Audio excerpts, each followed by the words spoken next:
2018 সালের জুন মাসের 5 তারিখ ভোলানন্দপল্লী এলাকায় রেজাউল হোসেন লস্কর খুনের 7 বছর পর আসামি হোসেন আহমেদকে জয়নগর এলাকা থেকে গ্রেফতার করে এনসিসি থানার পুলিশ। শনিবার 5 দিনের রিমান্ডের আবেদন জানিয়ে আদালতে তোলা হবে বলে জানান এনসিসি থানার OC Prajit Malakar. Bureau report, আরই, ধর্মনগর।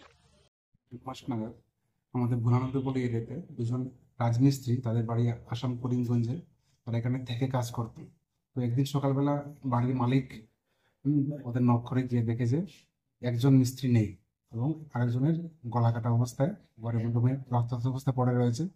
এবং এই ব্যাপারে আমাদের থানাতে একটি মার্ডার কেস লিপিবদ্ধ হয় এবং ইনভেস্টিগেশনে দেখা যায় যে যে ওয়ার্কার ছিল তার নাম হোসেন আহমেদ, সেই মেইন যে মিস্ত্রি ছিল রেজাউল হোসেন লস্কর, তাকে মার্ডার করে পালিয়ে গিয়েছিল। তো ওই সময় থেকে আমরা ওই আসামির বাড়িতে বিভিন্ন সময় রেড করা হয় রাতাবাড়ি থানার আন্ডারে, এবং আমাদের টিমও 2-3 বার গিয়েছিল এবং রাতাবাড়ি থানা অনেকবার রেড করেছে ওর বাড়িতে, কিন্তু ওকে পাওয়া যায়নি। রিসেন্টলি আমরা অবজারভেশনে নজর রাখছিলাম এবং আমাদের টেকনিক্যাল একটা ইনফরমেশন আসে যে সে আগরতলাতে এসেছে সেই রাজমিস্ত্রি কাজের উদ্দেশ্যে। সেই অনুযায়ী আমরা কালকে রাত্রে আমরা অ্যারেস্ট করি, থানা নিয়ে আসি। এখন আমরা ওকে কোর্টে ফরওয়ার্ড করবো, পুলিশ রিমান্ডের আবেদন জানাবো।